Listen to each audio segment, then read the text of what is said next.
잘 지내고 오셨어요?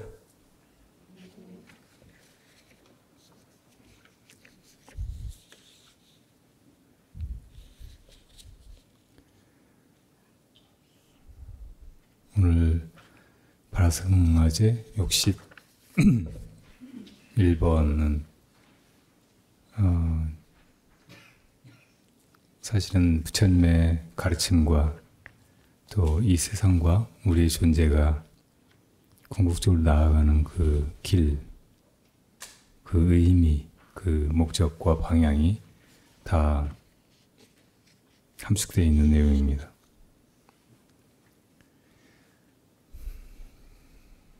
불법을 모르고,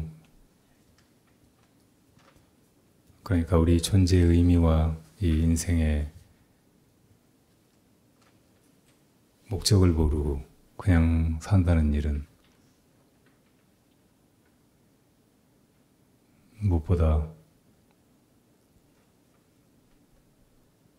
그 의미가 없고, 그렇게 시간이 지나도 내가 바른 길로 잘 나옴으로써 전보다 나아졌다, 이런 느낌을 갖기가 힘들고, 이 세상도 조금씩 더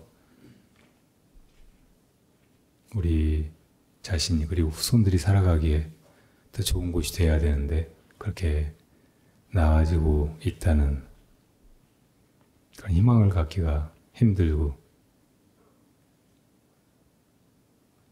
그렇기 때문에 불법 만나는 일은 어둠 속에 헤매던 사람이 등불을 만나거나 등불을 가지고 나를 잘 안내해줄 좋은 가이드를 만나는 것과 같은 일입니다. 참으로 다양스럽고 복되고 행복한 일이죠.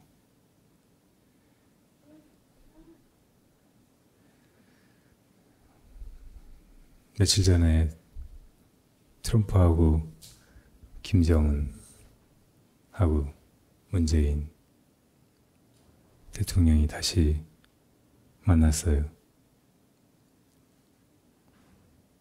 네, 자기 자랑이 심한 트럼프가 자기가 대통령 되기 전보다 오바마가 아무것도 하지 않았던 그때보다는 훨씬 지금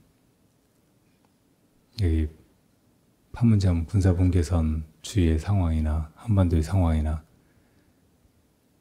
세계의 상황이 나아졌다고 자화자찬하듯이 얘기했는데 그 말이 틀린 말이 아니에요. 그리고 트럼프가 쓴 책이 무슨 거래 기술인가 하는 책이 있다고 하대요. 그래서 세상을 혹은 자기 정치 활동을 거리와 같이 혹은 게임처럼 그렇게 해나가고 있는 사람처럼 보이지만 그래도 이 세상을 투쟁으로 생각하고 다른 사람을 싸워서 이겨먹고 해치우고 하는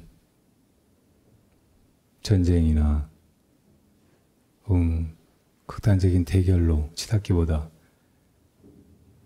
너무 어떤 때는 말도 안 되고 일방적인 밀어붙이기식의 거래라고 할지라도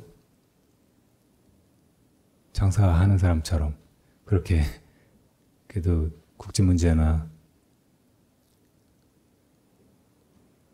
자기 나라 안에 이 정치 상황을 타개해 나가려고 하는 것은 최악보다는 나은 거예요. 싸우고 다투고 하는 것은 결국은 한 사람이 지고 한 사람이 죽게 되는 일이잖아요. 그러나 거래하는 일은 서로 윈윈 하는 일이고 서로 무엇인가를 얻는 일입니다. 그러니까 싸움은 말리고 장사는 흥정은 붙이라고 했잖아요. 그러니까 그런 흥정을 정말 잘한 사람이 이 세 사람 중에서는 문재인 대통령이고, 우리 대통령이 그래도 한반도의 평화를 위해, 세계 평화를 위해 아주 지혜롭고 진중하게 두벅두벅 잘 가고 있다는 생각이 들어서 그게 다행스럽게 생각합니다.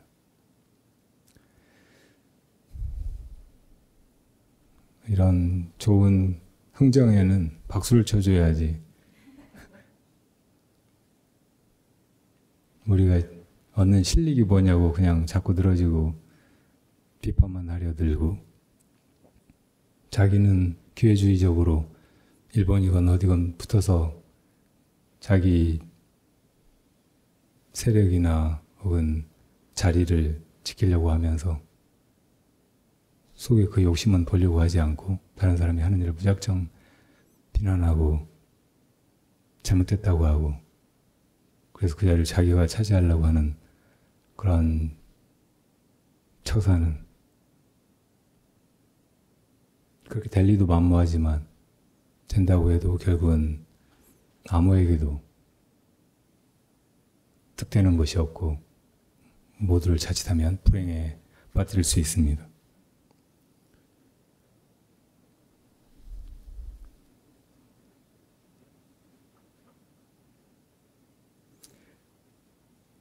이 세상에서 가장 중요한 것은 등불 만나는 일이고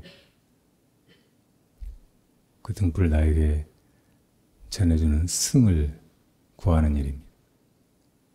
우리에게 다행히 만대의 스승이고 위에 없는 스승이고 이 세상에 불법이 있을 때나 없을 때나 한결같이 우리를 길 잃어버린 이 중생들을 바르게 이끌어서 열반에 데려가시려고 하는 부처님의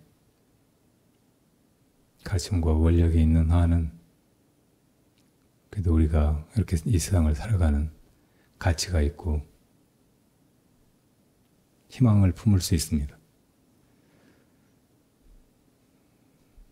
숟가락이 국맛을 모르듯이 우리가 불법 안에 들어와 있고 이렇게 절에 다닐 수 있고 부처님의 가르침을 언제나 접할 수 있고 그러니까 그 소중함을 자칫하면 잊어버리고 살 수 있어요.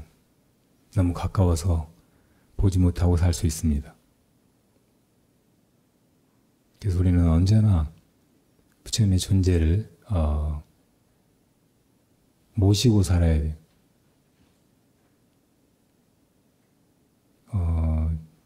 스님들이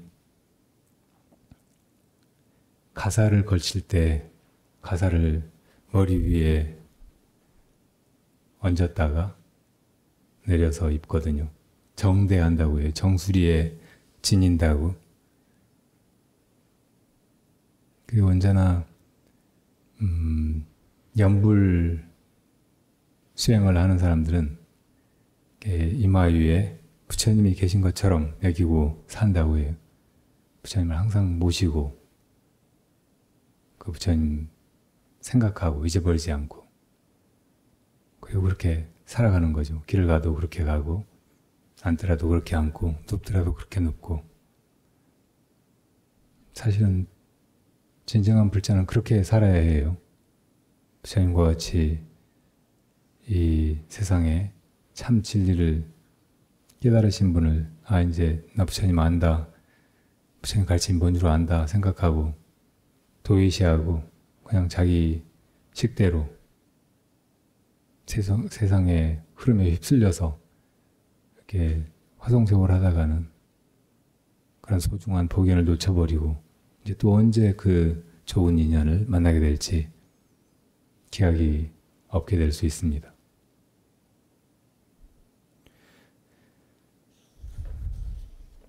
그리고 부처님이 가르치신 것은 바로 우리 자신의 참 존재가 우리 모두의 근원이 부처님이 깨달으신 그 불성이라는 것이고 바로 우리 참 마음이라는 것이고 그래서 누구든지 다 그 마음을 다시 깨달아서 성불을 해야 된다고 하는 것이에요.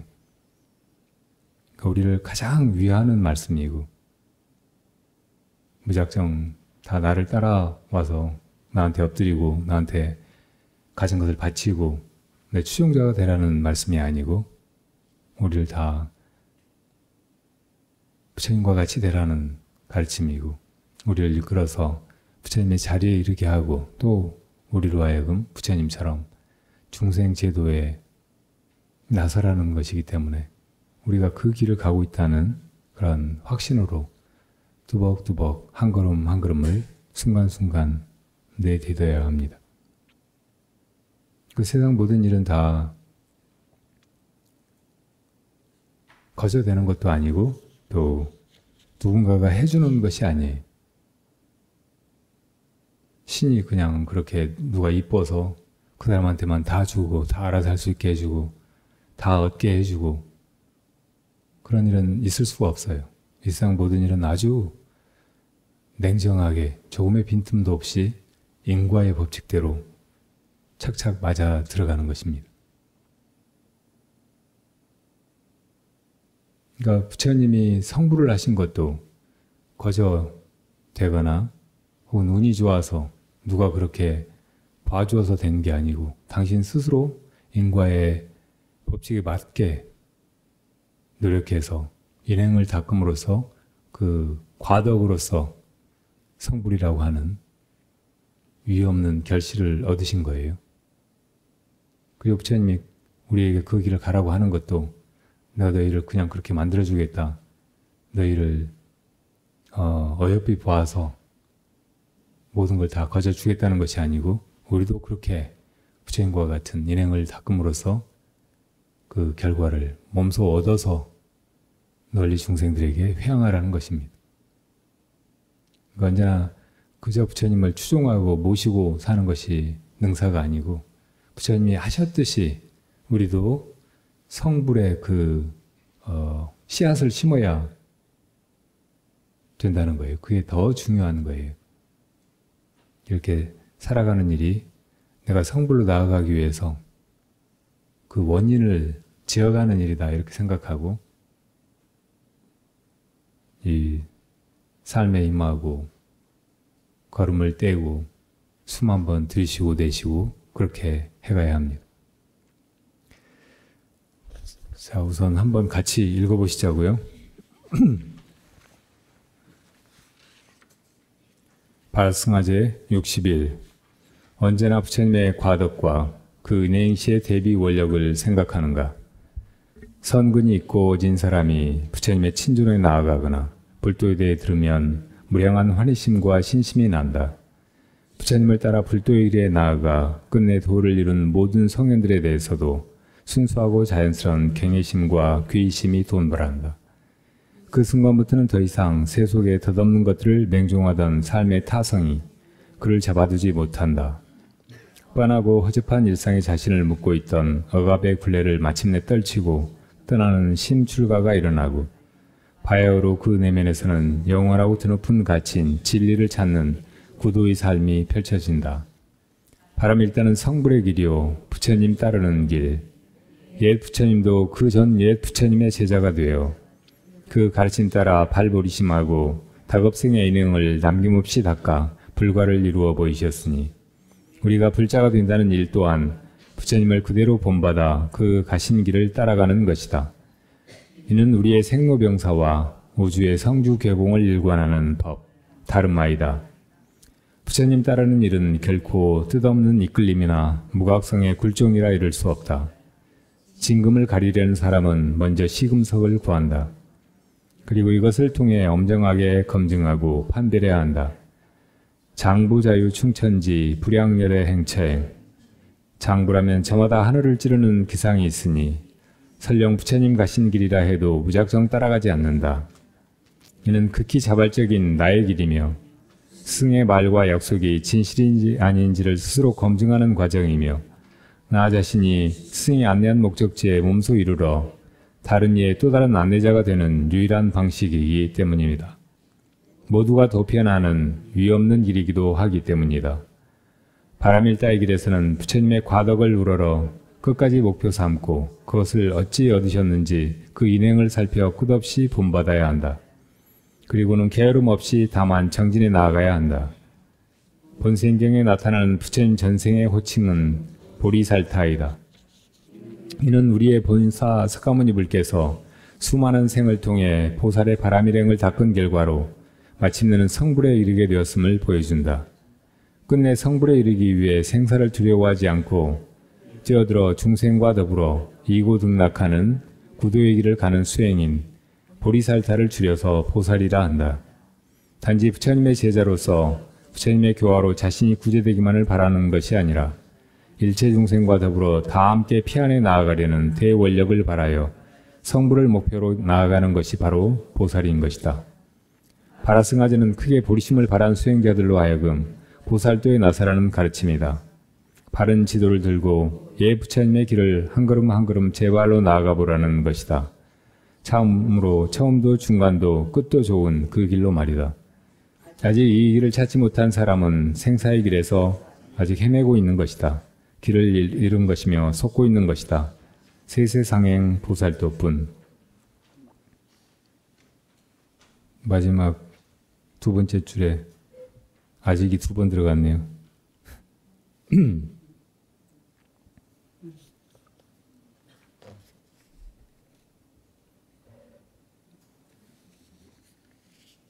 여러분, 처음 불자가 되었을 때, 혹은 처음 진실로 부처님의 가르침이 이런 것이로구나 하고 느꼈을 때, 또 수행을 하다가 부처님이 말씀하신 혹은 옛 수행자들이 이르렀던 어떤 경지에 이르렀을 때 그때 얼마나 환희로웠는지 되돌아봐 보세요.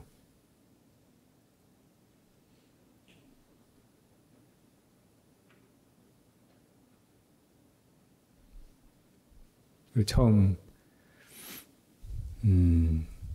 이분이 내 스승이로구나. 이분 따라가야 되겠다. 이분 가르친 대로 수행해 봐야 되겠다. 이런 마음이 났을 때 또 그 다행스럽고 자신감 넘치고 희망을 가질 수 있게 되고 그랬을 때 그 기쁨을 생각해 보세요.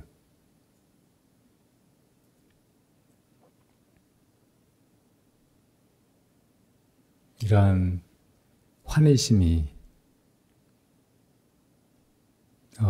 아주 자연스럽게 그리고 우리 마음 밑바닥에 조금도 거짓 없이 일어나는 신심입니다. 바로 이 신심을 화엄경에서 부처님께서 모든 공덕의 어머니라고 하셨어요. 그러니까 부처님이 이루신 온갖 그 위대한 모습이나 그 놀라운 지혜나 대자비심 그걸 펼쳐내서 중생을 가지가지 방편으로 다 제도하시는 그 거룩한 일들이 부처님의 과덕, 결실로서 얻은 것이라고 하면 그것이 다 사실은 우리가 부처님 같은 분을 만났을 때 처음 났던 그 신심에서 발로하는 거예요. 그래서 화엄경에서 신심은 모든 공덕의 어머니라고 하신 거예요. 사람은 다 자기 어머니한테서 태어납니다. 어머니를 통하지 않고 온 사람은 아무도 없어요. 아버지 없이 태어났다는 사람이 더러 있긴 하죠. 예수님 같이. 근데 예수님도 어머니는 있었어요. 그건 숨길 수 없는 사실이에요. 요즘에는 줄기세포로 복제해서 사람을 만들어낼 수도 있겠죠. 그렇지만 난자는 있어야 돼요. 체세포를 난자에다가 이식해야 되잖아요. 결국 모성이 있어야 어머니가 있어야 된다는 말이에요. 땅이 있어야 거기에 풀이 자라날 수 있듯이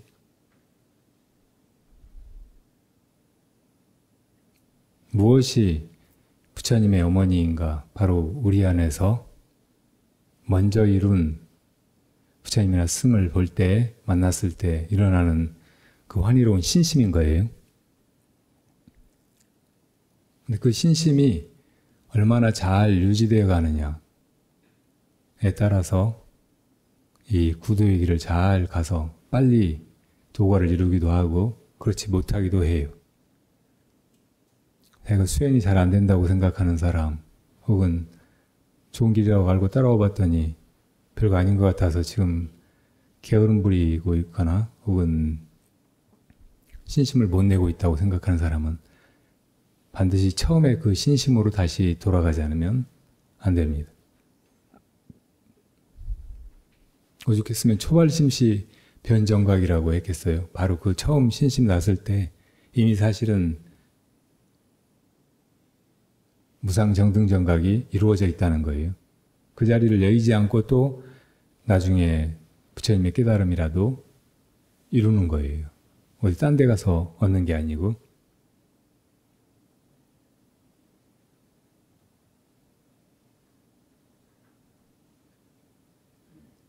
그러면 누가 그렇게 부처님을 만나고 혹은 부처님과 같은 스승이나 혹은 부처님의 법을 만나게 되는가?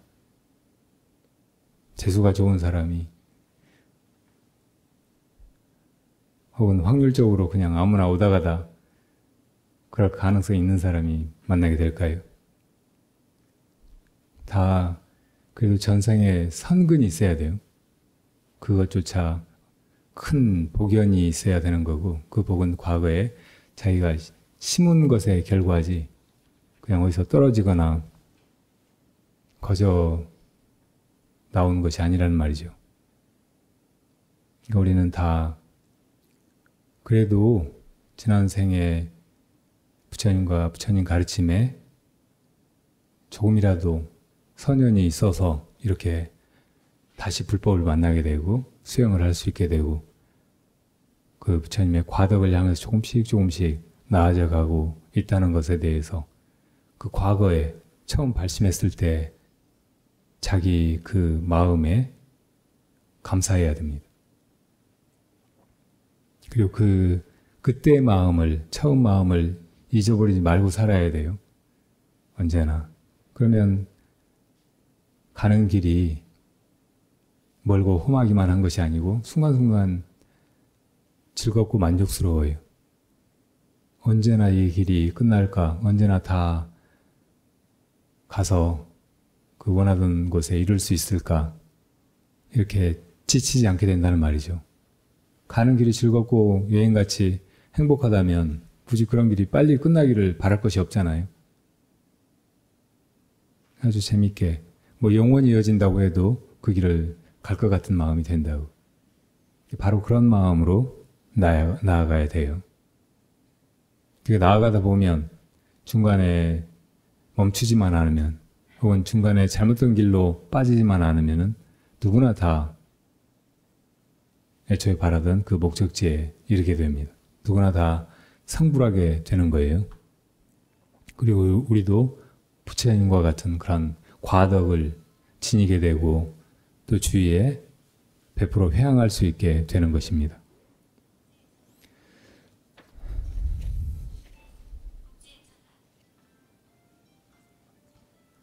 전생에 선연이 없고 그런 복이 없다면 부처님을 만날 수도 없고 만나더라도 그냥 겉으로만 보고 지나치지 그런 가르침을 들을 수 없게 되고 가르침을 듣는다고 해도 거기에 믿음이 나질 않아요. 그냥 흘려버리게 돼요. 그리고 또 한때 믿음이 났다고 해도 중간에 자기 업이나 뭐 여러 가지 세속적인 욕망 때문에 그 길로 가지를 못해요. 그러니까 수행을 못하는 거예요. 어디 좋은 곳이 있고 거기로 가는 바른 지도를 얻었다고 해도 그 길로 가지 않으면 무슨 이익이 있겠어요? 그러니까 우리가 불도를 만나고 또 부처님 가르침에 들었다고 해도 그것을 닦아서 수행하지 않는 것은 어디 보물섬이 있다더라. 아 그렇구나 하고 안 가는 사람하고 똑같은 거죠. 아무런 결실이 없습니다. 그러니까 불제자로서 가장 중요한 사명은 그 불도의 길로 직접 나아가는 거예요. 한 발 한 발 자기 걸음으로 수행해 나아가는 것입니다. 그것도 이제 정말 큰 복이 있어야 하고 처음에 그 환희로운 신심을 잃어버리지 않아야 끝까지 나아갈 수 있게 되는 거예요.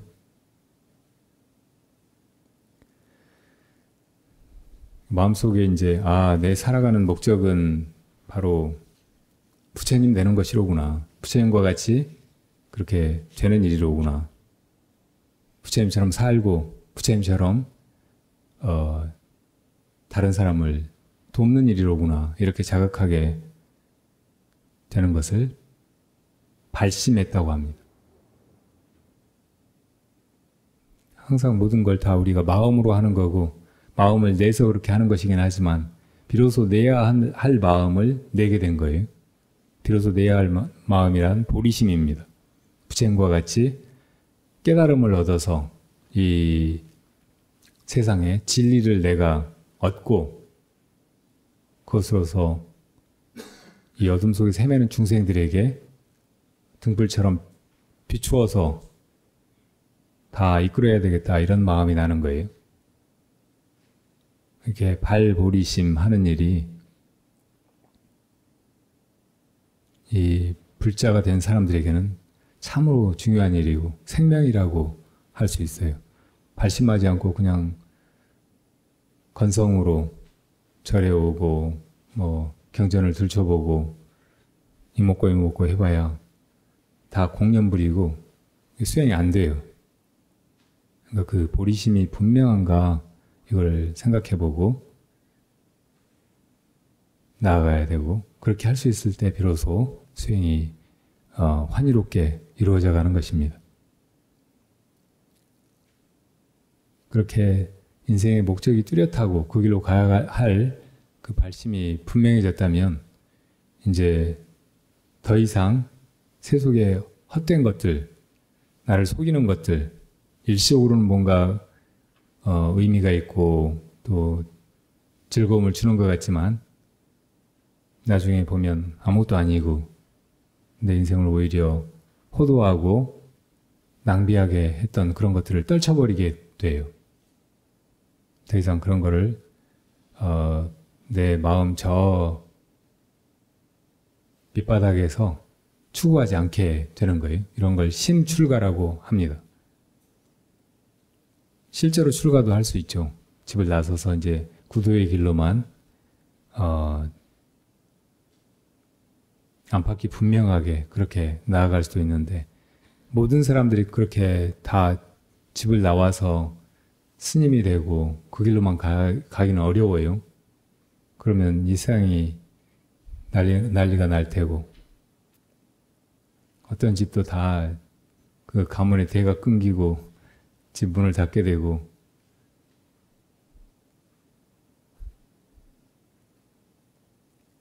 그 스님들이 탁발을 가도 밥 주는 데가 없을 거예요. 그러니까 원래 그렇게 되어 있지 않아요. 이 세상을 법계라고 하는데 부처님 깨달으신 그 법대로 이루어져 있기 때문에 구조적으로 그렇기 때문에 그렇게 돌아가지 않습니다. 그래서 가끔 이제 출가를 했어야 되는데 출가를 못해서 내가 이렇게 보잘것없이 고통스럽게 한심하게 살고 있다고 생각하는 분들이 있는데 그렇게만 생각하지 마세요. 이것이 내가 걸어와야 할 길이었어요. 이것이 나의 길이었고 금생에 내 벗어날 수 없는 정해진 행로였던 거예요. 그러니까 그렇게 살아가면서 구도의 길로 갈 수 있어요. 그리고 충분히 그 길로 갈 수 있고 또 출가해서 사람들한테 내가 출가했느니 혹은 스님이라느니 혹은 거룩하고 청정한 사람이라느니 막 그런 식으로 생색내는 것보다 훨씬 더 진실한 그런 구도의 길을 갈 수도 있어요. 그리고 또 어떤 사람들은 이제 이미 세속에서 닳고 닳아서 힘이 다 빠져버려서 나이가 이렇게 들어서 건강도 옛날 같지 않고 그래서 더 이상 이 길로 가기가 어렵다고 생각하는 분들도 있을 거예요. 근데 사실은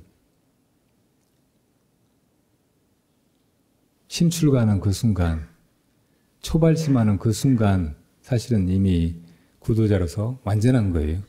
지금이 가장 수행하기 좋은 때예요.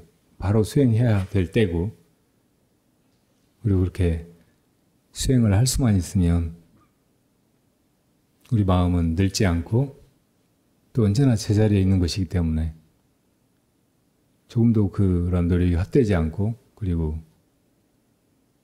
나중에 깨닫고서 보면 그때 그 마음이 그대로 부처님 마음이고 더 이상 뭘 붙이거나 빼거나 할 것 없는 완전한 보리심인 것입니다. 그러니까 그렇게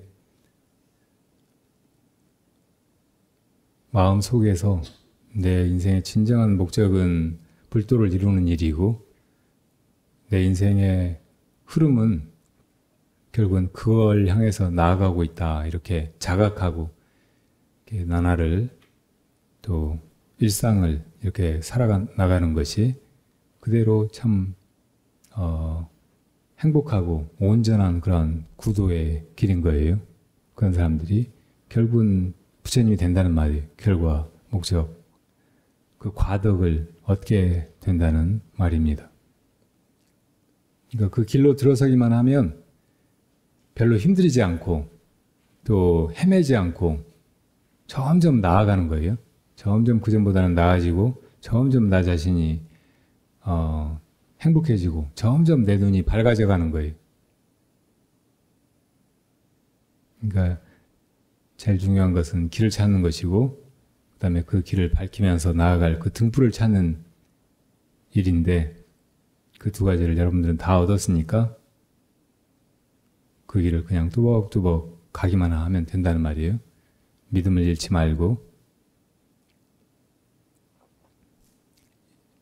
그런 복이 부족한 사람들은 불법을 못 만나고 온갖 삿된, 그리고 부처님의 열반에 이르지도 못할 어떤 가르침들을 따르게 돼요. 살다 보면. 그런 유혹은 아주 많아요. 이 세상에서 선의를 가지고 나를 진심으로 도우려고 하는 사람은 만나기가 참 어려워요. 근데 사기꾼 만나기는 참 쉬워요. 나한테 뭐 좋은 걸 주겠다고 해가지고 나를 속이고 등쳐먹고 자기만 뭔가 얻으려고 하는 그런 사람들은 수두룩해요. 그러니까 그런 좋은 법이나 좋은 의인을 만나는 것을 참으로 귀하다고 얘기해야 돼요. 살아보면 알겠지만 정말 좋은 사람, 좋은 친구, 좋은 지기가 이렇게 잘못된 어떤 사상을 가지게 되거나 잘못된 길로 빠져서 잘 못 살고 자신도 망치고 주위도 불행하게 하고 하는 걸 얼마나 많이 봅니까?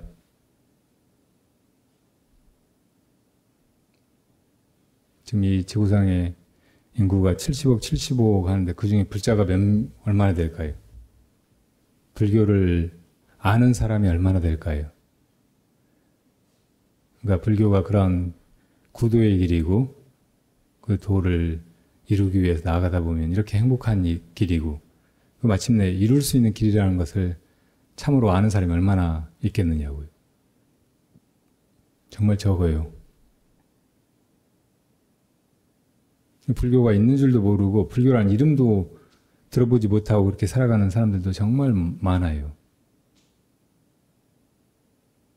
그러니까 우리가 그 많은 사람들 가운데서도 이렇게 드물게 이 길로 인연이 이어져서 나오게 되었다는 것은 얼마나 놀랍고 다행스러운 일이냐고요. 이걸 생각해보고 생각해봐야 돼요. 언제나 하루를 시작할 때 혹은 수행을 하려고 할 때 그 마음이 분명한가 자기를 돌아보고 나서 하는 것이 아주 좋아요. 그냥 습관처럼 예불하고 뭐 가부좌하고 앉고 그러지 말고 그 마음이 분명한가 한번 체크하고 하루를 살고 수행을 하고 그렇게 나아가 보시라는 말씀이에요.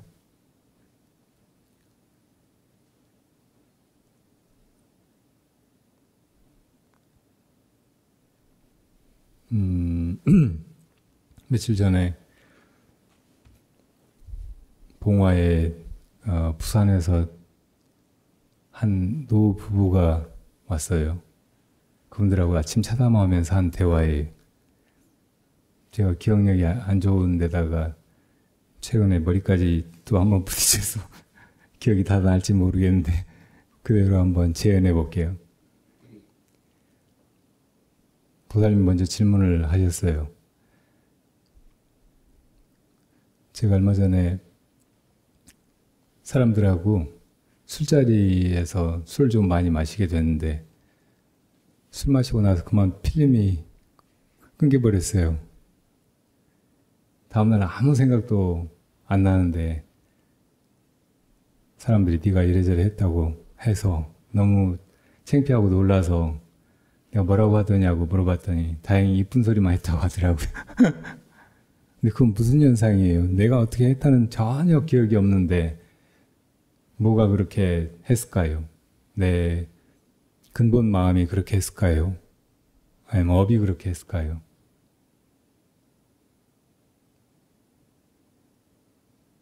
제가 이제 한 대답이에요.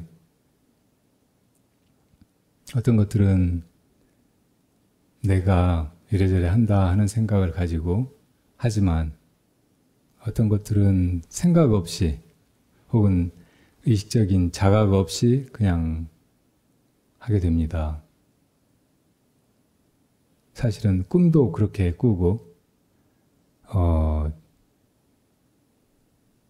또 가끔 사람들이 잠자다가 잠결에 일어나서 몽유병 환자처럼 뭐 이것저것 하기도 하고 또 꿈결에 누가 야 그렇게 이불 걷어차고 자면 감기 걸리니까 이불 덮어 하면 덮고 자잖아요. 근데 다음날 깨나가지고는 그랬는지 전혀 기억을 못해요. 거의 그냥 무의식 중에 그런 일을 하는 거예요. 그리고 어떤 때는 마취 같은 걸 병원에서 받고 의사가 수술하고 뭐 이것저것 다 하는데도 전혀 모를 수도 있어요. 그런 일들을 도대체 무엇이 하는지 우리가 새삼스럽게 궁금해할 수 있는데 우리 마음을 깊이 들여다보면 내가 나라고 생각하는 것은 극히 표면의 한 생각 혹은 마음이 일으킨 이미지에 불과해요. 그리고 그 바탕에는 내 마음을 지배하는 업도 있고 또 온갖 그런 착각을 일어나게 하는 무명도 있고 그리고 그 바탕에 비로소 진정한 나라고 할 수 있는 참으로 내 존재라고 할 수 있는 불성이나 우리의 성품이 존재하는 거예요. 그래서 우리가 세상을 살아가면서 내가 한다고 생각하는 일, 내가 하려고 하는 일, 그런 거는 사실은 아주 작은 부분이고 굉장히 많은 부분은 업에 따라서 일어나고 무명에서 일어나고 그리고 그놈의 자성이 알아서 하고 있는 일들이 대부분이에요. 근데 이 보잘것없는 자아가 자기가 이렇게 하려고 하고 저렇게 하려고 하고 이런 노력을 하고 저렇게 또 계획하고 그쪽으로 내 인생을 몰고 가려고 하는 일은 대부분 다 헛되고 무모하고 불필요한 그런 일이 경우가 많아요. 그러니까 이 나가 뭘 해보려고 하거나 혹은 내가 하지 않은 일, 잘못한 일에 대해서 그냥 후회하고 자책하고 막 하는 걸로는 이 세상을 정말 보람되게 정말 잘 살았다 혹은 잘했다 이런 느낌을 갖기가 힘들어요. 그래서 결국은 이 모든 것을 무엇이 하고 있는가 이렇게 스스로 물어서 깨달아야 해요. 내가 술 마시고 어떻게 했는 줄도 전혀 기억이 안 나고 그렇게 한다는 생각도 없었는데 그럼 그걸 무엇이 했을까? 이렇게 묻는 거예요. 우리 마음은 이 표면에 의식의 층이 있고 그리고 겉으로 드러나지는 않지만 항상 작동하고 있으면서 이 모든 걸 다 기억하는 그 층이 있고 그 어떤 때는 그런 기억조차 없지만 나가 죽은 것은 아닌 근본적으로 사라져버리지 않은 또 그런 층이 있어요. 근데 이 모든 층을 지나서 비로소 이 모든 것을 하고 있는 자, 하는 바가 없이 하고 있는 그 바탕의 그 존재, 이것을 깨닫게 되는 거예요. 그러니까 그것을 묻고 나아가야지 이걸 그냥 해석만 하거나 혹은 뭐 그런 존재가 있겠지. 부처님이 그런 걸 뭐 아리아시라고 하고 뭐 아리아시의 그런 바탕인 내 보는 청정심이라고 했다고 그걸 안다고 해서 그걸 내가 마음대로 쓸 수 있게 되거나 그 자리에 있게 되는 건 아니거든요. 그러니까 오직 우리가 해야 될 일은 그런 일이 있을 때도 무엇이 그렇게 했구나 하고 그냥 그렇게 알고 있거나 혹은 잘못된 일이었을 때 후회하거나 하는 것이 아니고 과연 무엇이 그렇게 했을까 하고 의심하는 거예요. 그리고 지금 이 순간에도 그것이 이렇게 하고 있기 때문에 그것이 무엇인지 참고해서 깨닫는 일이 자기가 저마다 해야 할 일입니다. 이렇게 대답을 했어요.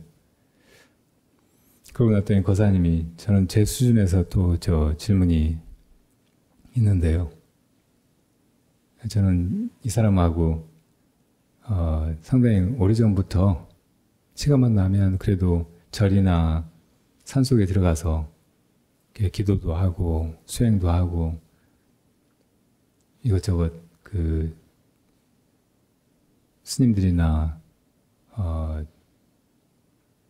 어른들이 가르치는 일들을 해보려고 하고 그렇게 지냈는데 한 번은 어떤 절에 가서 신중기도를 하게 됐는데 거기 올라가려고 하니까 눈이 많이 와서 길이 위험하다고 올라가지 말라고 하더라고요. 근데 괜찮다고 우리가 거기 꼭 올라가야 되고 기도하러 가는 거니까 무슨 일 있겠어요 하고 이제 뿌리치고 올라갔대요. 그리고 기도를 끝나고 내려오려고 보니까 눈이 너무 많이 쌓인 거예요. 아주 가파른 길을 차 몰고 내려와야 되는데 근데 그 전에 그렇게 기도하는 도중에 그 보살님하고 거사님이 같이 뭐 어디 먹을 자리에 갔는데 거기서 보살님이 회를 막 먹더래요. 기도하는 사람이 저렇게 먹으면 안 될 텐데 했대요. 근데 이제 기도 마치고 그 절에서 차를 몰고 내려오다가 정말로 브레이크도 안 걸리고 핸들도 전혀 안 먹고 썰매 타듯이 내려와야 되는 상황이 되어버렸대요. 아주 가파른 길을. 전속력으로 차가 막 내리막길로 내달리다가 이 거사님이 뭐 어떻게 할 수 있는 것이 아무것도 없어서 야, 꽉 잡아라, 꽉 잡아. 그래서 제가 뭘 꽉 잡아요? 파도를요? 어쨌든 꽉 잡아라고 하다가 쾅 이제 어디 부딪혔대요. 아무것도 안 보이고 정신 차리고 보니까 에어백이 터지고 에어백이 양쪽에 터져서 다행히 괜찮은 것 같기는 한데 차는 보니까 큰 나무에 들이받아가지고 완전히 그 뒤로 폐차를 했대요. 근데 자기가 멀쩡한 게 너무 놀랐는데 부인을 보니까 입이 이렇게 부어있대요. 그래서 당신 회를 먹어서 이렇게 됐잖아. 회 먹을 때 내가 알아봤다. 그러니까 보살님이 그건 회를 먹어서 그런 게 아니고 당신이 운전을 잘못해서 그랬거나 그 눈밭에 운전을 하겠다고 차를 끌고 간 게 잘못이지. 그래도 참 차가 그렇게 부딪혀가지고 둘이 멀쩡한 것이 그나마 너무 다행이고. 그래서 기도 중이어서 그런 건가, 신중 기도를 하던 중이었으니까 신장님들이 그렇게 살펴주신 건가, 그렇게 얘기를 해요. 저는 또 옛날에 저 교통사고 났던 얘기를 했죠. 너무 얘기가 재밌어서 대답을 하기보다 내 얘기를 하는 게 좋겠다고. 저는 처음에 차 운전을 무면허로 한동안 했어요. 법정 스님께서 강원도로 가신 뒤로 따뜻한 남쪽에 앞에는 작은 연못이 있고 또 기후가 조금 온화하고 별로 방해받을 것 없는 그런 작은 처소가 있으면 좋겠다고 그런 글을 몇 번 쓰시길래 제가 제자된 도리로서 그런 거라도 해드려야 되지 않겠는가 하는 생각이 들어서 이제 알아보다가 누가 법정 스님 계실 곳을 짓는다면 돈을 대겠다고 해서 이제 장소를 물색하다가 송광사 주변에 유마사라는 절이 있어서 그 뒤에 암자타에다가 일을 시작했어요. 근데 나는 그때 이제 전혀 운전을 못했고 그 일을 같이 하자고 어정쩡한 상태로 있는 그 동생네를 그 동네로 이사 오라고 해가지고 그 동생을 이제 데리고 작업을 시작했어요. 차를 몰고 왔는데 차라도 운전을 해야 좀 같이 호흡이 맞고 이것저것 저 사람 이거 하고 있을 때 나는 이거 하고 이렇게 되겠더라고요. 그래서 이제 뭐 핸들이랑 클러치 이런 걸 조작하는 걸 브레이크 이런 걸 조작하는 걸 이제 배웠어요. 그래가지고 조금 이제 차를 어디로 조금 빼거나 동네에 어디 나가거나 이런 거를 할 수 있게 됐거든요. 근데 이렇게 처음에 토담처럼 기와를 황토에 섞어서 이렇게 쌓아 올라가기 시작했는데 그 흥기와가 부족한 거예요. 그래서 여기 알아보다가 지리산 그 영국사에 도반 스님이 있었는데 그 절에 번화하면서 뜯어낸 낡은 기와가 많다고 해서 이제 실으러 가기로 했어요. 근데 그날 도반 스님이 전화를 내 동생한테 해가지고 스님이 차 몰고 어디 간다고 하면 절대 열쇠를 주지 말라는 거예요. 그래서 내가 막 윽박질러서 뺏어가지고 이제 나섰어요. 근데 그 전날 숭광사에 다른 스님이 거기 와 있었거든요. 근데 제가 차를 운전하고 가니까 그게 너무 신기하고 재밌어 보이나 봐요. 그래서 자꾸 자기도 좀 운전을 가르쳐 달라고 한번 해보자고 하는 거예요. 이게 쉽지 않은 일이고 위험하니까 나중에 한적한 데서 차근차근 가르쳐 주겠다고 했는데도 계속 졸으면서 따라왔어요. 근데 도중에 석곡이라는 데가 있는데 그 작은 읍내를 지나가는데 갑자기 한쪽에서 트럭이 튀어나오면서 거의 부딪힐 뻔했어요. 그냥 이렇게 비켜서 가는 순간 이것 때문에 도반 스님이 키를 주지 말라고 했구나. 이제 한 고비 넘겼다 하고 이제 갔어요. 이제 낡은 기와가 많이 있어서 실었는데 이게 물을 머금어가지고 굉장히 무겁더라고요. 근데 어떤 최대한 실었어요. 도반 스님이 왜 왔느냐고 놀라면서 그래도 이제 실은 걸 도와주고 과일이랑 뭐 이것저것 싸주셨어요. 그래가지고 다시 되돌아오는데 이 소형 트럭이 짐을 많이 실었을 때는 굉장히 운전이 힘들더라고요. 핸들이 잘 안 먹어요. 지 맘대로 막 밀려가는 거예요. 브레이크를 밟아도 막 밀려가고 핸들 이만큼 꺾었으면 차가 이만큼 돌아야 되는데 그냥 막 밀고 나가는 거예요.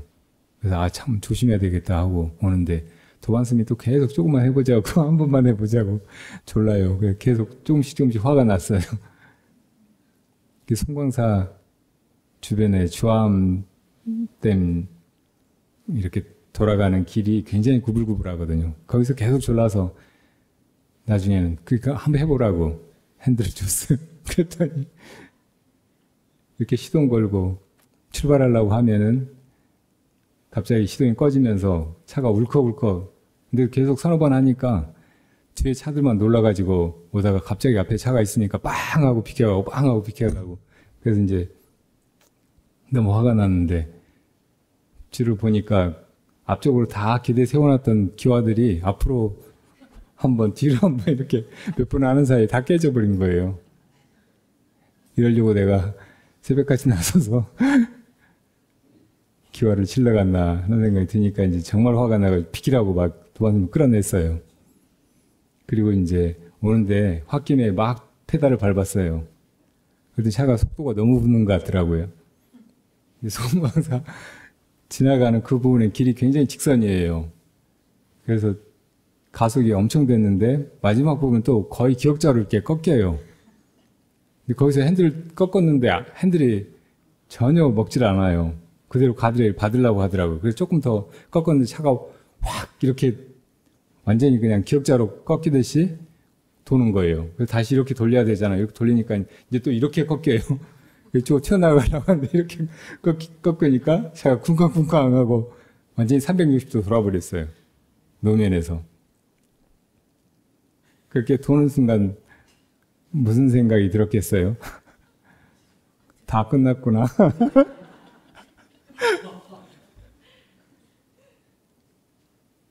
다 끝났구나 이렇게 생각하니까 화두가 막 불이 켜진 것 같이 확 들리는 거예요. 아주 짧은 순간이었어요. 도반 스님이 스님 왜 그러세요? 그랬는데 그 말 한마디 하는 순간 모든 상황이 다 벌어져 버렸어요. 근데 놀랍게도 핸들을 꽉 쥐고 내가 할 수 있는 건 하려고 정신을 차리고 있었는데 그 짧은 순간이 슬로우 비디오처럼 돌아가는 거예요. 그리고 보니까 차가 이렇게 기역자로 꺾는 그쪽에가 무슨 시골 가게가 하나 있었어요. 그 앞에는 아주머니들 한 세 분하고 나이 드신 아저씨 한 분하고 이렇게 팔짱 끼고 얘기를 하고 있었거든요. 근데 그 사람들 안 들이받은 게 얼마나 다행이에요. 상점을 들이받지 않은 것도 너무 다행이고, 그리고 그 옆에가 이제 다른 집으로 들어가는 진입로가 딱 차 한 대 지나갈 만하게 있었어요. 근데 거기 차가 딱 파킹한 것처럼 들어가 있는 거예요.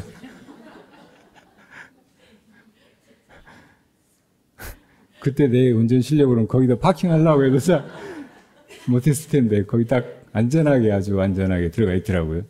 밖에 보니까 기와는 이렇게 망치로 일부러 다 깬 것처럼 그렇게 깨져가지고 쏟아져 있고, 차를 보니까 차는 유리창은 하나도 안 보이고 그 유리창 끼우는 패킹까지 다 나가버리고 있는 거예요. 나가야 되겠어. 스님 괜찮아요? 그랬더니 괜찮아요 하고 머리를 드는데 귀가 이만큼 떨어져 있는 거예요. 귀 끝이. 피가 막 줄줄 흐르지는 않는데, 스님 빨리 병원에 가야 되겠네. 빨리 나가자고. 근데 차 문이 하나도 안 열려요. 그래서 발로 걷어 쳐가지고 나왔어요. 나와가지고 이제 그때 드는 생각이 빨리 자리를 피해야 되겠다. 저는 무면허잖아요.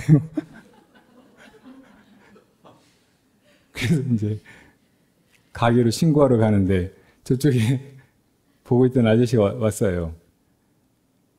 이놈의 중놈 새끼가 우리 다 죽일 뻔했잖아. 어쩔 뻔했어? 그런데 그 아주머니들은 오메오메 살다가 차가 이렇게 굴러버리는 건 영화에서도 안 봤어.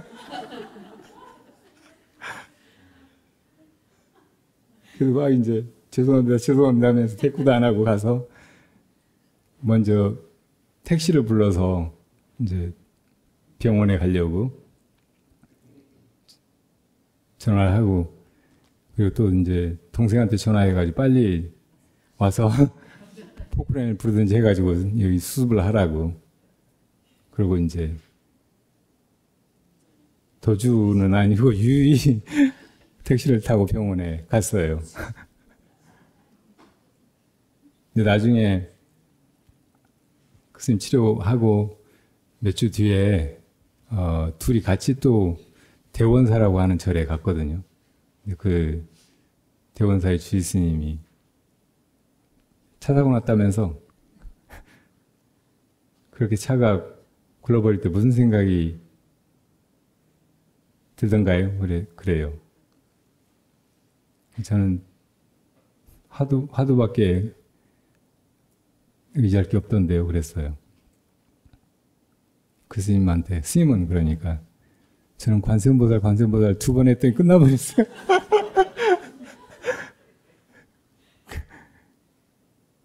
근데 그 절에서는 나무아미타불 연부를 가르쳐요. 그러니까 그 스님이 농담도 되게 잘하시거든요. 나무아미타불을 불러야지 관세음보살을 부르니까 귀가 찢어져 버리지.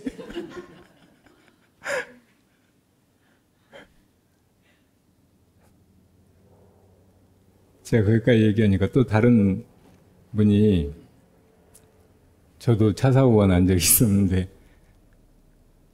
아는 분이 어디 칡꽃을 따러 가자고 어떤 암자에 가면 거의 칡꽃이 많다고 그걸로 차 만들자고. 근데 막상 가려고 하니까 이제 친구는 안 따라오고 혼자서 그래도 간다고 했으면 간다, 끝까지 간다, 이런 그런 생각을 가지고 사는 사람이어서 차를 몰고 나섰대요. 간 도중에 무슨 소복 입은 여자가 자꾸 떠오르더래요. 그래서 가서 이제 칡꽃을 따가지고 내려오는데 차가 갑자기 막 내달리더래요. 그런 순간에 뭐 기도도 안 되고 뭐도 안 되고 그냥 무작정 핸들을 제대로 꺾어가지고 저 바위랑 막 이런 걸 피해야 되겠다고 해서 굉장히 위험한 바위를 통과해서 내려왔대요. 근데 마지막에는 다른 차를 스치면서 사고를 냈대요. 자, 이렇게 이제 새 교통사고의 원인은 무엇일까요? 그리고 어디에 의지하는 것이 가장 바르게 그런 상황을 타개하고 또 곤란한 상황이나 뭐 피해, 죽음 이런 걸 피하는 길일까요? 이런 식의 질문이잖아요. 그래서 제가 이제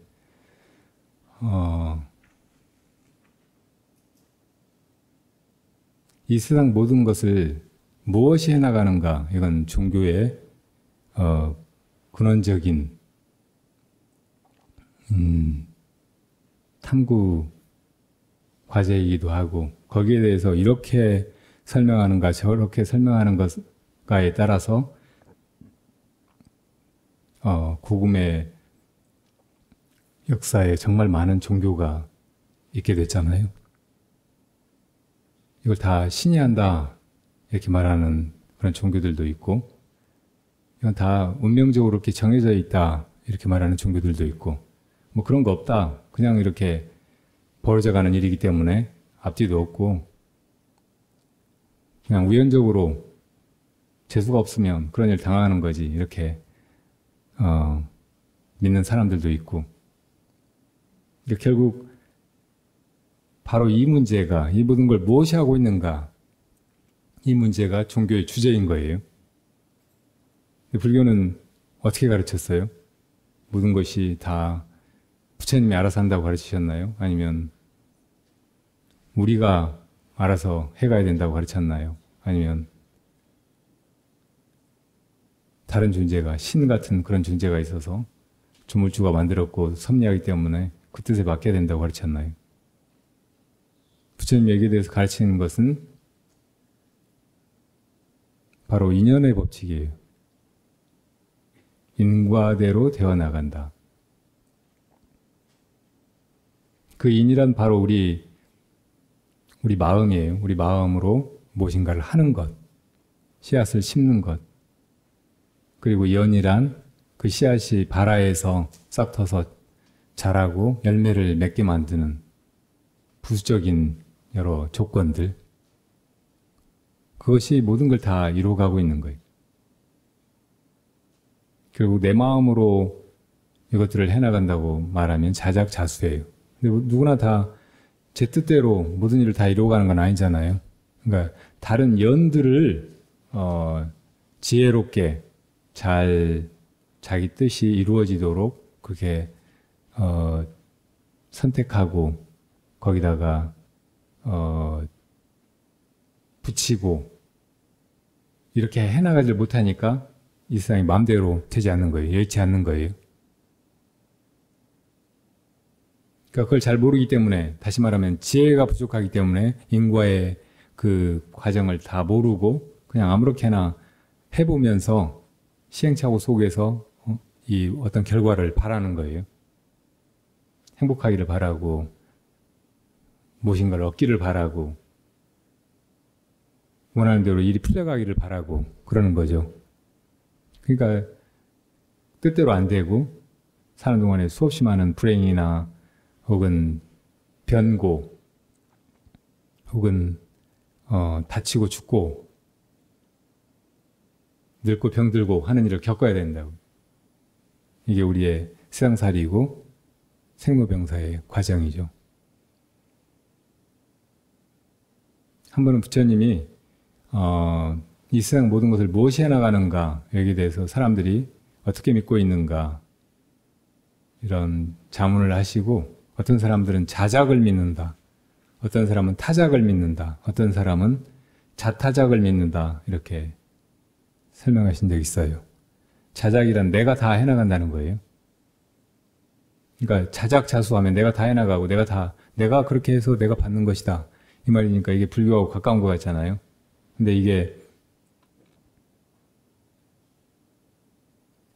불법을 다 설명하고 있는 것은 아니에요. 우리가 자기가 누구인지 모르고 이 에고, 아상 이것을 자기라고 착각하고 살잖아요. 그러니까 이것으로 다 할 수 있는 것도 아니고 원하는 대로 그렇게 지어서 원하는 결과를 불러오는 것도 아니고, 그러니까 살면서 사람들이 그 자작을 다 믿지를 못해요. 이 세상에 얼마나 많은 일들이 내 뜻하고 다르게 내가 바라지 않은 대로 이루어져 가고 되어가요. 그러면 타작이 맞는가? 나 말고 다른 이 세상 모든 걸 다 알아서 해나가는 그런 조물주나 절대자가 있는가? 이렇게 당연히 사람들은 생각하게 된다고. 그런 것 때문에 유신론적인 온갖 종교가 생겨난 거예요. 이 세상 밖에 혹은 하늘에 그런 존재가 있어가지고 알아서 해나간다. 우리가 할 수 있는 것은 아주 없거나, 사실 우리가 우리 뜻으로 이것저것 해나간다고 생각하는 것조차도 사실은 그게 조물주의 뜻이다 이렇게 믿는 거죠. 그럼 우리가 할 수 있는 건 뭐겠어요? 조물주한테 다 맡기는 거예요. 또 잘 봐달라고 비는 것밖에 없어요. 우리는 철저하게 조물주의 종이고 그 피조물에 불과한 거예요. 능동적인 그런 삶의 주체가 아니에요. 이런 건 사람들이 잘 못 받아들이죠. 분명히 내가 있는데, 내가 자유의지를 가지고 이렇게도 하고 이렇게도 할 수 있는데 왜 저것이 다 알아서 한다고 그걸 받아들이는 말인가. 그러니까 많은 사람들은 그런 유신론을 그런 절대적인 종교로 믿을 수가 없게 돼 있다고. 그래서 이제 어떤 사람들은 자타작을 얘기해요. 어떤 건 내가 하지만 어떤 거는 절대자나 혹은 다른 사람들이 해나간다. 이게 대체로 다 사람들이 그러려니 하고 인정하는 것들이에요. 그러니까 인과를 확실하게 꿰뚫어 보고 이 모든 것이 어떻게 이루어져 가는지를 알지 못하기 때문에 이제 그냥 신이 있으리라고 생각하고 그 신한테 기도를 한다든지 잘 봐달라고 빈다든지 혹은 무슨 일이 벌어지면 신이 나를 화내서 징벌하는 것인가? 이런 식으로 이제 생각하는 거죠. 그러면서 이제 그런 어찌 보면 사실과 부합하지 않는 잘못된 믿음을 계속 강화해 가는 거예요. 아까 그 보살님이 입이 다쳐가지고 이거 신중님이 기도하는 도중에 고기 먹었다고 벌 주신 건가 이렇게 이제 생각을 하게 되는 거죠. 그러니까 우리가 인과를 밝히 자기 눈으로 보지 못하면은 계속해서 이것 때문인가 저것 때문인가 하고 억측들을 하게 돼요.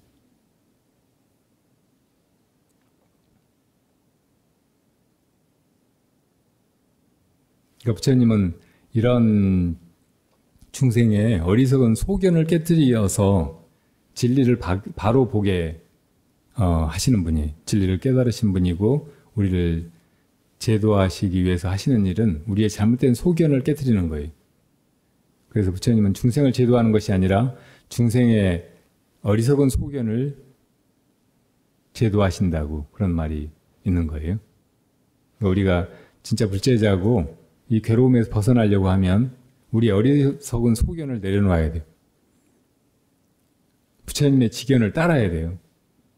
마치 이 방 안에 들어온 새가 저 유리창을 아무것도 없는 곳인 줄 알고 거기로 나갈 수 있다고 생각하고 거기 부딪힌다면 자기 뜻대로는 절대 여기서 나갈 수가 없어요.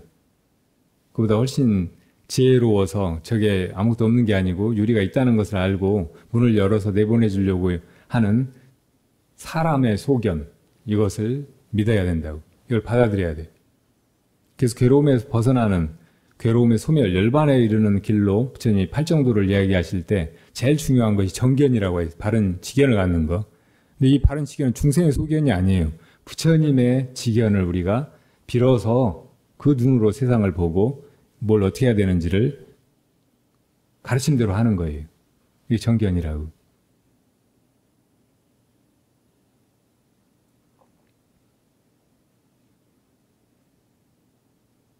그러니까 여러분들은 이 세상을 살아가면서 물론 좋은 일만 있기를 바라고 뜻대로 일이 되어가기를 바라고 또 행복하기를 바라고 또 좋은 사람들하고 오래오래 이 세상에서 좋은 삶을 향유하기를 바라고 하시겠지만 그것을 어떻게 얻을 수 있는지 이걸 잘 봐야 돼요. 그리고 그 안목을 여러분 자신이 얻으려고 해야 돼요. 그리고 아직 그 안목이 부족하다고 생각하면 부처님의 안목을 빌어서 그 눈으로 세상과 나 자신과 이 세상에 벌어져가는 일들을 보아야 한다고. 그때에만 비로소 이 세상의 불행과 고통을 벗어나서 행복으로 나아갈 수 있어요. 그리고 이 세상에서 아무리 오래 부귀영화를 누리고 좋은 일만 겪으면서 산다고 해도 결국 다 무상하고 언젠가는 떠나고 헤어져야 되잖아요.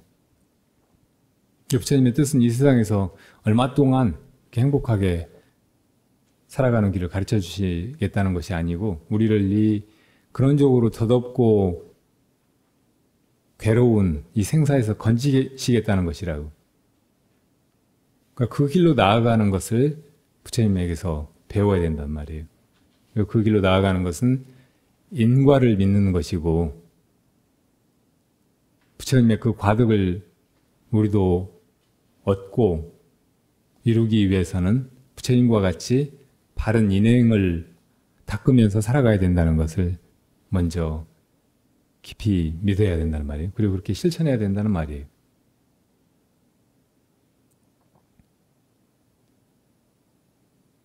그러니까 살면서 무슨 불행이 벌어져도 이게 저 신중님이 나를 벌하신 건가, 뭐 앞에 소복 입은 여자가 지나가서 그런가,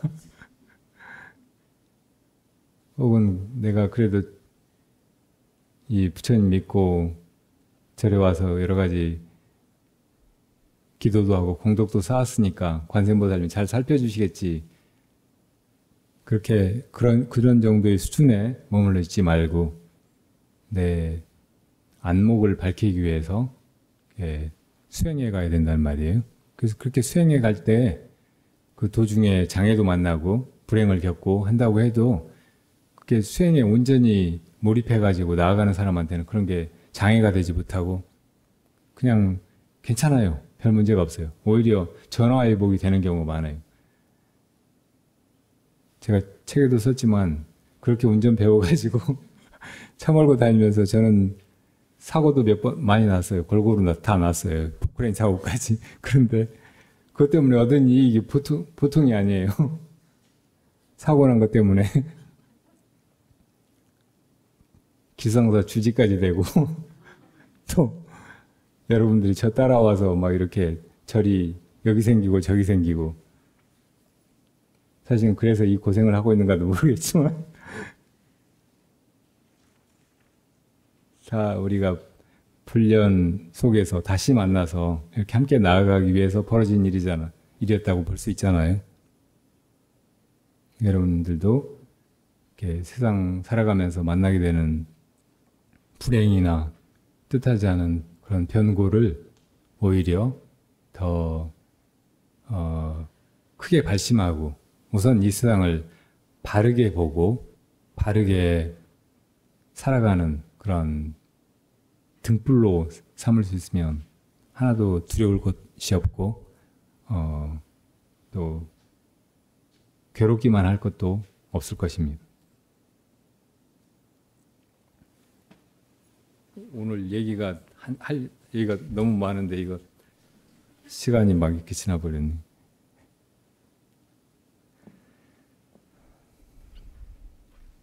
대부분 사람들은 다 자기 욕심으로 무엇인가를 구해요. 설령 스승을 만나려고 하고 그 가르침을 따른다고 해도 자기 좋으려고 하는 경우가 많아요. 근데 부처님의 가르침은 누구나 다 자기가 좋으려고 무엇인가를 구하지만 마음을 거기까지만 내지 말고 다른 사람도 도우려고 다른 사람과 함께 그런 좋은 것을 같이 누리고 나누려고 마음을 내라고 하시는 거예요. 그러니까 우리가 이 불도를 만나고 이 길을 갈 수 있게 된 것을 나만의 것으로 생각하면 안 돼요. 내 주위에 눈만 돌려보면 얼마나 많은 사람들이 이 길을 만나지 못해서 저렇게 희망도 없고 대책도 없는 그런 고통의 바다에 빠져서 허우적거리고 있어요. 그 사람들을 외면하면 안 된다고. 내가 설령 불도를 구할 때도 나만 혼자 좋아지기를 그렇게 바라지 말고 언제나 내가 저 사람들을 건져야 되겠다. 내가 저 사람들 돕고 싶어도 지금 아무것도 가진 것이 없고 방법이 없으니까 그거를 부처님에게서 배워서 빨리 저 사람들을 제도해야 되겠다. 이렇게 마음을 낼 수 있어야 해요. 이게 대승의 마음이고 그런 길로 나아가는 사람의 삶이 바로 보살도입니다. 부처님은 석가모니 부처님은 화신불이라고 하잖아요. 그러니까 한 인간으로 태어났다가 어쩌다가 성불을 하게 된 게 아니에요. 이미 법신불의 자리에 구원급 전부터 항상 계셨지만 때가 되어서 중생을 제도하기 위해서 모습을 낮추신 거예요. 근데 이 부처의 생을 낮추기 전에 바로 전생은 저 도솔천왕 혹은 도솔천의 일생보처보살 다음 성불까지 한 생만을 남겨놓은 그런 보살로 거기 계셨고 또 그 수많은 전생은 바로 보살도를 걸어오신 거예요. 부처님의 전생을 기록한 그런 경전이 본생담이거든요. 거기 보면 부처님이 보시태자로 인욕선인으로 그렇게 수많은 생을 살아오신 얘기들이 수두룩하다고. 아무도 그렇게 따라할 수 없는, 누가 눈을 빼달라고 하면 눈을 빼주고 나라를 달라고 하면 나라도 주고 왕비나 자식까지 달라고 하면 다 주고 막 그런 삶을 살아오셨단 말이에요. 그 역시 낮추어진 생이라는 걸 알아야 돼요. 성불에 이르기 위해서는 그렇게 미리 보살의 삶을 살아가야 된다는 것을 보여주신 거예요. 만약에 그러지 않는다고 하면 부처님과 같이 그렇게 위대한 그런 존재가 되는 것은 우리는 엄두도 못 내요. 그래서 그냥 저건 신이나 할 수 있는 거 혹은 특별하게 위대한 사람이나 할 수 있는 거 이런 걸로 생각하고 우리는 그냥 이렇게 산다고. 그래서 그런 보살심도 낼 수 있다는 거, 그런 삶도 살 수 있다는 것을 낱낱이 당신이 살아가면서 보여주신 거라고. 가장 위대한 가르침은 삶 속에서 드러나요. 그냥 위에서 뭐 계시라고 누구한테 뭐 지령을 내리듯이 그렇게 전해주는 것이 아니고 우리하고 똑같이 살아가면서 똑같은 음식을 먹고 똑같이 길을 걷고 똑같이 대화를 하고 똑같이 세상의 온갖 풍파나 곤란을 겪으면서 그 가운데서 베풀어진다는 말이에요. 부처님 그렇게 해보이셨잖아요. 부처님 그렇게 몸을 낮춰서 우리에게 살아 보이셨다는 거, 이것이 얼마나 감사한 가르침인지 모른다고. 많은 유신론 혹은 신자귀론, 신이 다 해간다는 그런 교설에 입각한 종교들은 그런 신이 저기 있다. 죽으면 가서 볼 수 있거나 혹은 신을 보려고 하면은 네가 죽는다. 뭐 이런 식으로 그냥 베일에 쌓아놓고 있다고 그냥 무조건 믿으라고 해요. 그거 믿기가 어렵잖아요. 혹시 맞을지도 모르지만 그렇게 믿으라고 하는 의도를 알기가 힘들다고. 정말 선의로 그렇게 믿으라고 하면 조금 믿어볼 수도 있겠지만 그 사람이 하는 거나 혹은 그 신이 했다는 것이나 이런 걸 보면 더 믿기가 힘들단 말이에요. 그럼 거 어떻게 믿냐고.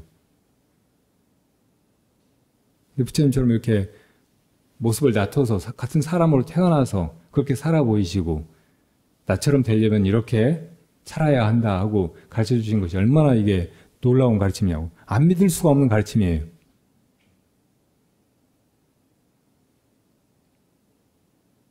그 부처님의 모습만을 보여주신 게 아니고 부처가 되기 위해서는 이렇게 살아야 된다고 보여주신 것이 부처님의 본생담에 나온 그런 보살도의 가르침이란 말이에요. 그러니까 우리가 부처님 되기 위해서 사는 모습은 본생담에 나온 부처님 그 보디사트바로서의 인생처럼이어야 한다고. 그거는 실천할 수 있어요. 부처님 같이 하는 거는 못하지만 아직 지혜가 완성되지 않았고 자비심도 그렇게 온전하지 않고 하니까 그래도 본생담에 나온 부처님 전생의 그런 위대한 보살의 그런 행리는 우리가 그래도 정말 깊이 발심하고 용기를 내면 따라할 수 있거든요. 그렇게 나아가서 결국은 우리도 부처가 되어야 되는 거예요. 이게 뭐 어떤 위인의 이야기나 남인, 스가모니의 이야기가 아니라고. 사실은 우리가 그런 길로 이미 가고 있는 거고 가야 한다는 거예요. 그런 자각을 가지고 그렇게 살아가야 된다는 것입니다.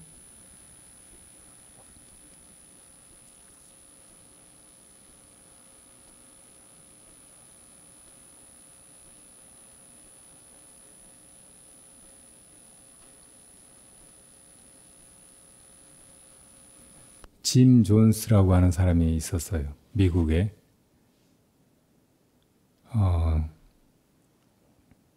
1900년대 초반에 태어나서 1978년에 죽었는데 이 사람이 뭘로 유명하냐면 존스타운 사건이라는 게 있거든요.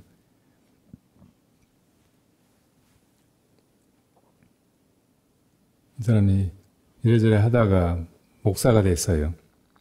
근데 사회주의 사상에 많이 빠져 있었어요.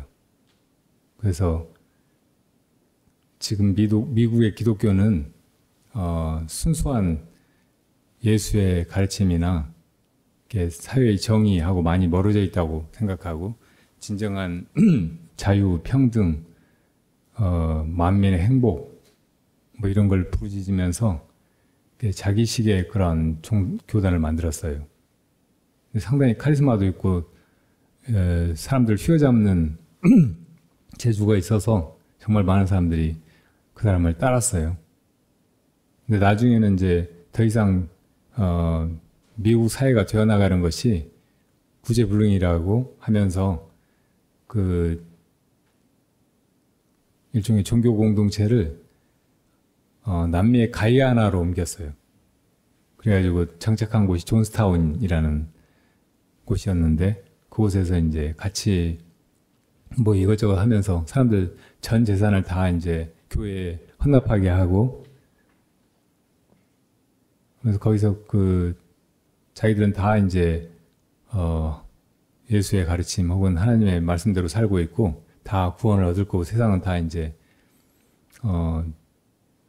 종말을 맞아서 다 그냥 없어지거나 지옥에 떨어질 것이라고 하면서 이렇게 나갔는데, 거기서 이제 그 사람이 점점 더 독재적이고 독서적인 그런 모습을 보이기 시작했어요. 심지어는 이제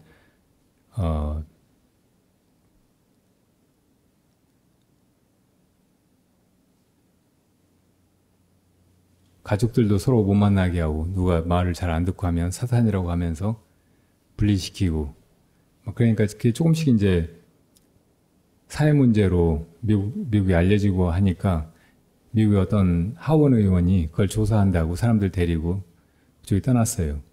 근데 가서 보니까 너무 비리가 많고 우스꽝스러운 그런 광신자 집단 같으니까 거기서 사람들한테 정말 여기 사는 게 좋으냐고, 여기서 벗어나고 싶은, 다시 미국에 돌아가고 싶은 생각은 없느냐고 하니까 몇 사람이 따로 나서겠다고 했어요. 그러니까 그거를 이제 짐 존스가 그러라고 처음에는 흔쾌히 승낙하는 것 같았는데 공항에 총든 사람들 보내가지고 그 하원 의원이랑 몇 사람을 다 죽여버렸어요. 그 신도들한테 이제 우리는 다 이제 심판의 때가 와서 다 이제 저런 놈들한테 죽임을 당하거나 우리가 여기서 다 목숨을 버리고 천국으로 가야 될 때라고 하면서 이제 청산가리를 음료수에 타가지고 다 나눠 마시게 했어요. 그래가지고 죽은 사람 몇 명이 들어왔어요? 909명. 이 사람도 나중에 죽었어요. 몇 사람은 이제 총에 맞아 죽은 걸로 발견이 됐는데, 자기가 자살했는지 누가 죽여달라고 해서 죽였는지 아니면 그 사람 하는 걸 볼 수가 없어서 죽였는지는 몰라요. 그러니까 이런 종류의 사건이 흔히 미궁에 빠져가지고 그 본말을 정확히 알기가 어렵잖아요. 바로 1987년에 미국에서 벌어진 일이에요. 우리나라에도 87년이 아니고 78년에 우리나라에도 1987년에 비슷한 일이 있어서 오대양 사건이라고, 박순장가 하는 여자가 구원파에 있다가 자기를 따르는 사람들로 따로 이제 오대양이라고 하는 회사를 종교 집단처럼 만들었어요. 거기서 이제 자급자족하고 이것저것 만들어 팔기도 하고. 근데 나중에 여기저기서 돈을 많이 끌어왔어요. 그러니까 그 채권자들이 와서 빚을 갚으라고 독촉을 하니까 그 중에 한 사람을 구타했던가, 그래서 그러니까 그 맞은 사람이 가서 고소했어요. 그러니까 이제 경찰이 들이닥쳐가지고 보니까 이 사람들이 다 죽어 있는 거예요. 2층에 그 다락방 같은 데서 30몇 명이. 이것도 굉장히 미궁에 빠져가지고 본말을 알기가 참 힘들어요.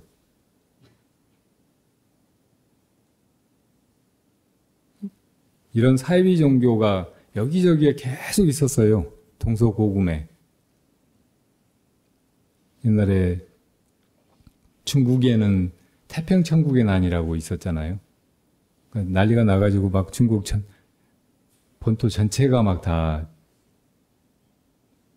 사람들이 죽어나가고 막 중국이 청말에 풍전등화 같이 그랬는데, 그 일을 일으킨 사람은 홍수전이라는 사람이에요. 꿈에 예수가 나타나고 네가 내 동생이다 그런 거예요. 그러니까 그걸 주변 사람들한테 얘기하니까 믿는 사람들이 생기고, 이 사람 이렇게 이제 사이비 종교를 만들어가지고 뭐 이런저런 일을 하는 사람들은 나름대로 뭔가 이 재주가 있어요. 사람들 재산을 뺏는 기술, 또 사람들한테 막 군림하고 이래라 저래라 하면 사람들이 따르는 그런 묘한 권세 이런 게 있다고. 그러니까 이런 사람들도 그냥 그렇게 된 게 아니고 오랫동안 잘못된 길에서라도 뭔가 해와서 그런 힘이 생겼겠죠. 그리고 그런 게 한 생으로 끝나는 게 아니고 또 반복하고 또 반복하고 해요. 결국은 무간지옥에 들어갈 그런 업을 짓는 거예요. 그리고 대부분의 사람들은 사실은 순진한 사람들이에요. 우리와 같은 보통 사람들이라고. 우리도 다 그렇게 될 소지가 있는 거예요. 항상 그런 사건 벌어지면 거기에 가가지고 막 이래저래 한 사람들 보면 연예인들, 무슨 대학 교수들, 사회 저명인사들 이런 사람들이 의외로 많아요.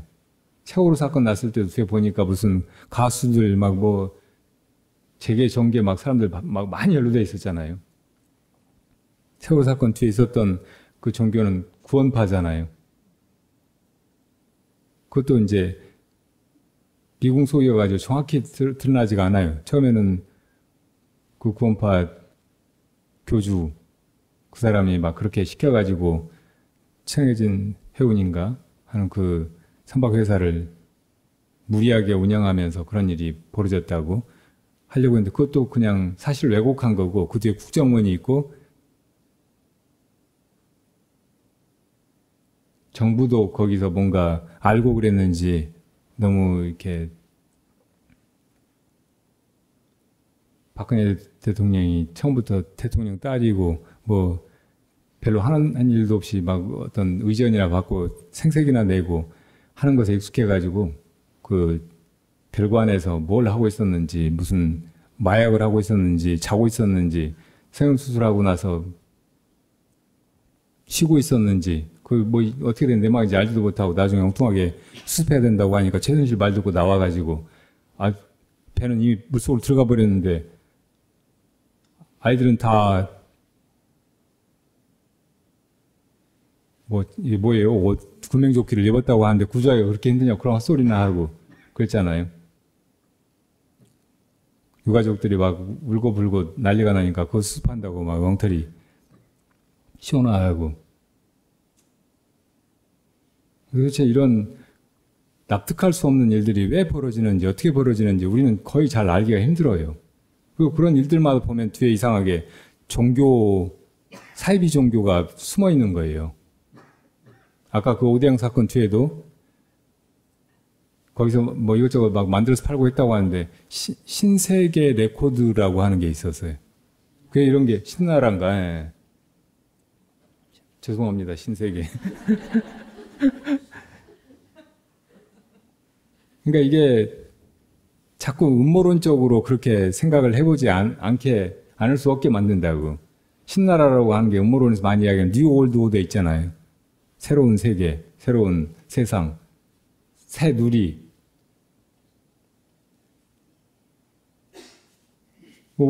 저 세월호 사건 뒤에도 보면은 그 구원파가 세모 그룹이었죠. 세모는 이 피라미드. 너무 그런 것들이 많아요. 그러니까 이게 도대체 어떤 놈들이 뒤에서 저 무서운 음모를 꾸미고 우리를 이렇게 막 혼란에 빠뜨리고 죽게 만들고 하는지 무서운 생각이 든다고. 근데 하나같이 다 보면은 우리의 무지에 편승해서 또 우리가 어디에라도 의지해서 그냥 세상을 조금 더 복되게, 좋게, 행복하게 살아보려고 하는 사실은 욕심이죠. 거기에 편승해서 이런 일들이 벌어지는 거예요. 우리를 다 속여가지고 사실은 다 더 불행하게 만들고 도탄에 빠뜨리는 거라고.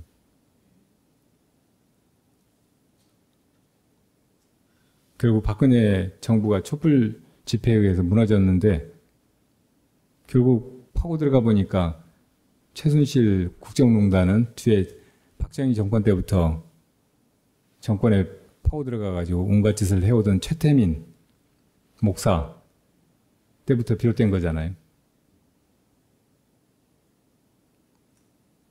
제 이상한 종교가 있다고. 정치 권력이든 아니면 재계든 사람들은 다 잘 모르고 이 일이 어떻게 해야 될지 잘 모르고 또 욕심은 있고 그러니까 그런 데를 이런 잘못된 종교들이 파고 들어가가지고 거기서 같이 결탁하는 거예요. 그 사람들을 좌지우지하면서 나중에는 이용하고 결국은 다 이제 다 같이 망하는 길로 가죠. 그런 일이 계속 벌어진다고. 이번에 뭐 한보그룹의 정태수 회장 아들이 외국에서 소환돼가지고 왔잖아요. 우리나라 IMF 사태가 얼마나 많은 사람들을 불행에 빠뜨리고 집에서 나와가지고 가장들이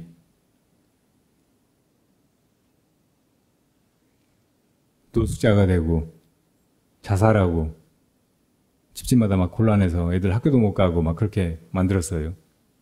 그런 사태도 잘 보면 뒤에 무서운 정치나 경제나 사회 전체를 좌지우지하는 그런 세력들의 힘이 보인다.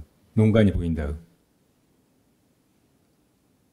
우리나라 경제가 제일 호황을 맞고 급성장하고 사람들이 살기 좋다고 느끼고 이제 경기가 제대로 돌아간다고 느끼고 했던 때가 바로 IMF 나기 직전이에요.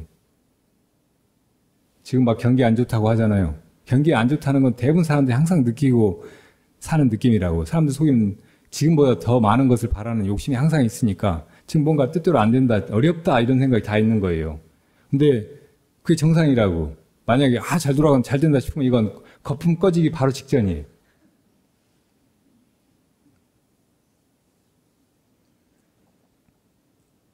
외국 기업들이 외국 자본들이 너무 많이 들어와가지고 사람들이 사업하기 좋다. 대출만 하면 다 해주고 은행은 막 대출 많이 해줄수록 나중에 자기들한테 돌아오는 이익이 많으니까 막 대출해주고 한 번은 6조 원을 대출에다가 뭘 한다고요. 대출을 한 거예요.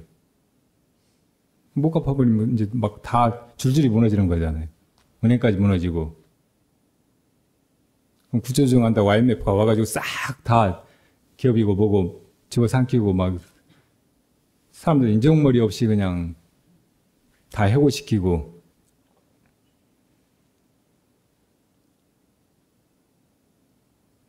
그래도 IMF를 극복했다고 막 제일 빨리 극복했다고 하고 막 이렇게 또 해나가잖아요. 이게 쉬운 길이 아니에요. 어마어마하게 무섭고 큰 힘을 가진 바깥의 힘이 이걸 막 자기들 마음대로 자본주의의 원리라든지 실제로 우리가 뭘 해야 되고 지금 상황이 어떤 상황이고 그런 걸 알 수 없는 사람들 속에서 무섭게 그런 농간을 부리고 있다고.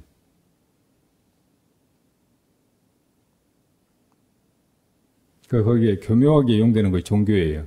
무서운 사람들 제일 속이기 쉬운 그런 기만의 도구로서 종교가 거기 들어가가지고 무슨 짓을 한다고.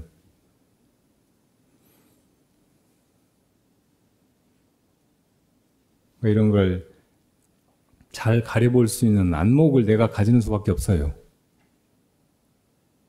어떤 것이 바른 종교인지 아닌지 이거 그냥 사람들은 지금의 이 지혜라든지 소견 가지고는 알아볼 수가 없어요. 우리가 수행하다가 자기가 깨달은 것 같고 어떤 경지에 이런 것 같고 그래도 그걸 자기 스스로도 잘 모르는데 그걸 바로 볼 수 있는 사람이 얼마나 있겠어요.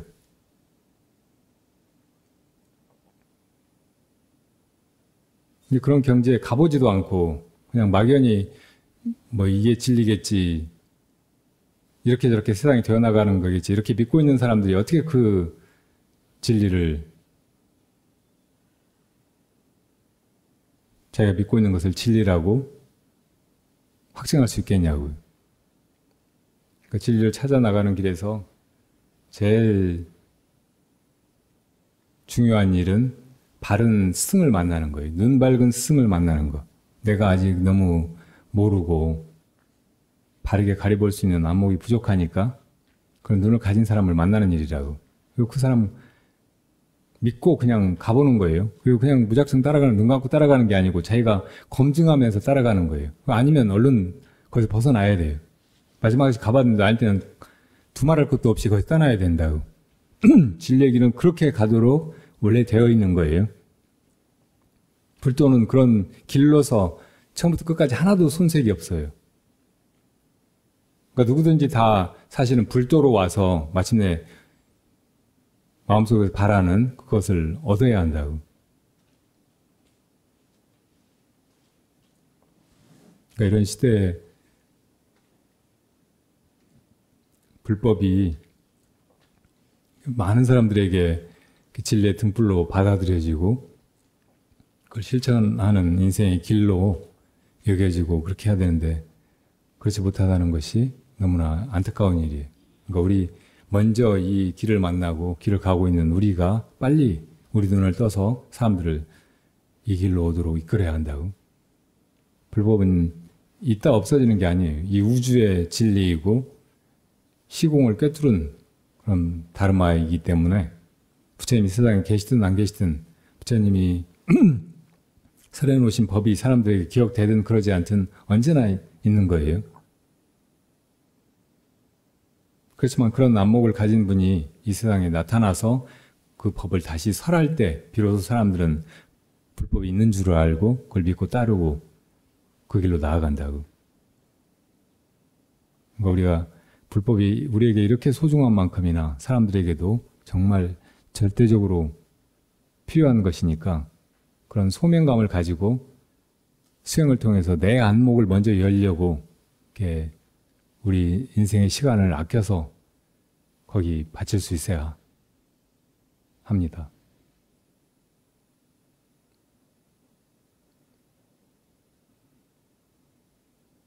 시간이 너무 많이 흘러서 여기까지만 하죠.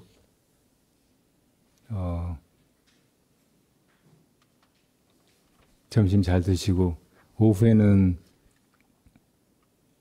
질의응답 시간이니까 여러분들 질문도 하시고 질문이 없으면 제가 듣기 싫은 소리를 또 하려고 해요. 질문 준비하세요.